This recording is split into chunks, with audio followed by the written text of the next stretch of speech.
اعوذ باللہ من الشیطان الرجیم بسم اللہ الرحمن الرحیم الحمد للہ رب العالمین ثم الصلاۃ والسلام علی سیدنا و نبینا و مولانا بالقاسم محمد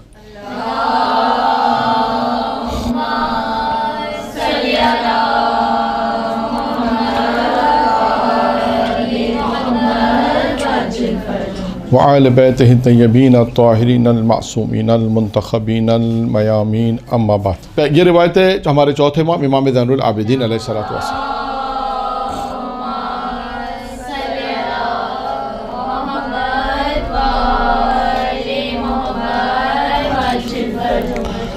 کہ چوتھے امام نے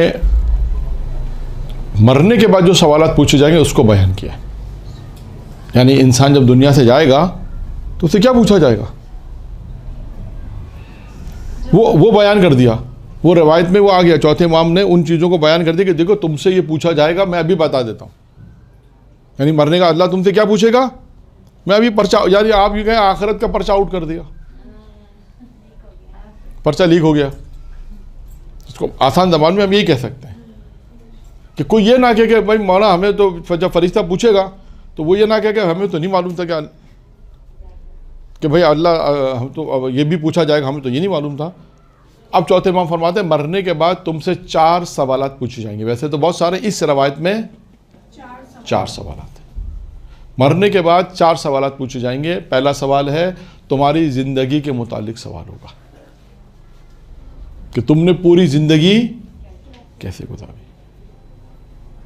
پوری زندگی تم نے کیسے گزاری۔ اب سوچیں جس کی زندگی جتنی گزری ہو، 20 سال 30 سال 40 سال 50 سال 60 سال، جتنی بھی زندگی گزری، اللہ اس پوری زندگی کے متعلق سوال کرے گا کہ زندگی تم نے کیسے گزاری۔ یہ انسان سوچ لے کہ سوال ہوگا مرنے کے بعد۔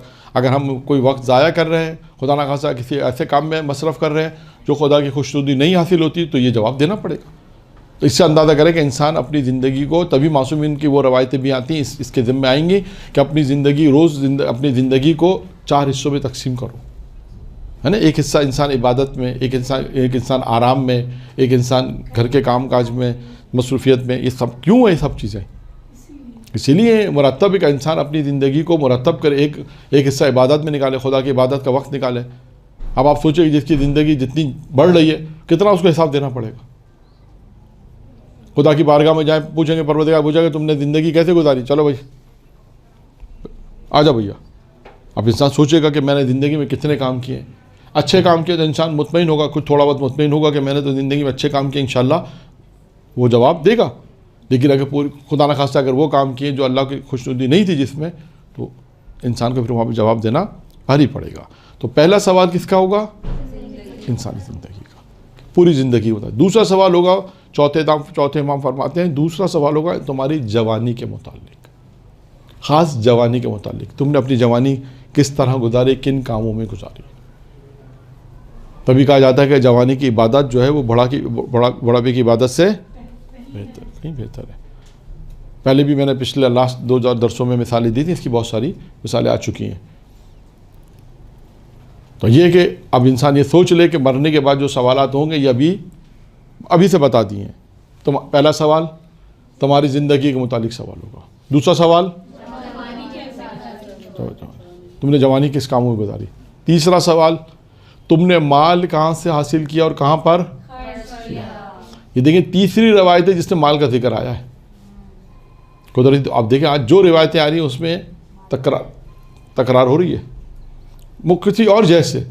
مال وہی ہے، اس کیوں خلق کیا، محبت کرے گا تو کیا ہوگا، اور پوچھا جائے گا۔ اگر آپ اس کی ترتیب دیکھیں تو بہت اچھی ترتیب بن رہی ہے، دیکھیں نا۔ اگر آپ اس کی ترتیب دیکھیں، حدیثوں کی ترتیب سے اگر آپ دیکھیں تو بہت اچھی ترتیب ہے۔ پہلی ترتیب میں یہ بیان کیا مال کو کیوں خلق کیا گیا، تو بتائے گا اس لیے خلق کیا گیا اللہ کی راہ میں خرچ کرو۔ دوسری حدیث میں اگر اس کو ترتیب سے پڑھیں تو پیغمبر نے بتایا کہ دیکھو اگر مال سے محبت کرو گے، مال سے محبت ہوگا تو آخرت تو حساب و کتاب کو بھول جاؤ گے۔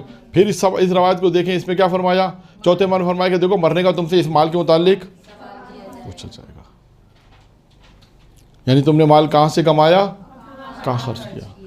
یعنی اس سے اندازہ کریں کہ انسان کو اگر کمانا بھی ہے تو اللہ کے حکم کے مطابق، خرچ کرنا ہے تب بھی اللہ کے،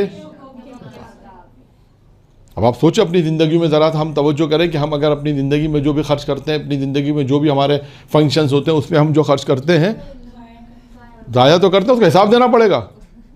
ضائع تو ہوتا ہی ہے. اگر اللہ کی ناراضگی ہے تو حساب بھی دینا پڑے گا اس کا. اللہ کی اگر مخالف، اگر خدا نہ خاصا ایسا کام ہے جو خدا کو خوشنودی نہیں کرتا، مخالف پروردگار ہے، تو اس کا روز قیامت جواب دینا پڑے گا. خدا کہے گا مال تمہارا ہے، مال اگرچہ وہ بھی اللہ نے خلق کیا ہے، لیکن اللہ کہے گا اسے کماؤ، اس مال کو حاصل کرو، لیکن حلال طریقے سے حاصل کرو اور خرچ بھی. یعنی آپ دیکھیں انسان کے اختیار میں، یعنی خدا نہ خاصا انسان یہ کہ نہیں میری مرضی، کہ میری مرضی، میں جیسے دل چاہے مال خرچ کروں، جیسے دل چاہے مال کماؤں. یہاں پر مرضی نہیں چلے گی، یہاں پہ مرضی نہیں چلے گی. یہاں پر یہ حکم خدا ہے کہ انسان خرچ بھی اللہ کی رضا کے مطابق کرے گا، کما بھی اللہ کی رضا کے مطابق ہے. ٹھیک ہے. چوتھا اور آخری سوال، چوتھے امام فرماتے ہیں چوتھا اور آخری سوال ہے جو پوچھا جائے گا مرنے کے بعد، ہماری ولایت کے متعلق پوچھا جائے گا.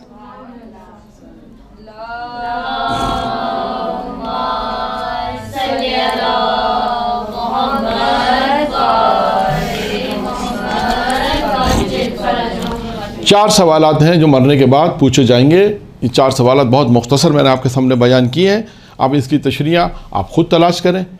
مجلس اگر آپ کو پڑھنی ہے تو یہ روایت پڑھ سکتی ہیں مجلس میں. اس کا درس دینا ہو تو درس میں بھی، اور آپ اس کے متعلق مختلف کتابوں میں آپ کو مواد ملے گا، میٹر ملے گا. اس ایک روایت کو آپ آرام سے کھول کے بیان کریں. میں نے تو صرف روایت بیان کر دی کہ یہ چار سوال ہیں جو آپ سے پوچھے جائیں گے مرنے کے بعد، اور آپ ان سوالات کو دوسروں تک منتقل کریں تاکہ ان کو بھی علم ہو کہ بھائی مرنے کے بعد کا جو پرچہ ہے وہ آؤٹ ہو چکا ہے. کوئی فکر کی بات نہیں ہے. جو سوال اللہ تم سے پوچھے گا مرنے کا جو پوچھے جائیں گے چوتھے امام نے بیان کر دیے ہیں. درود پڑھے محمد وآلہ.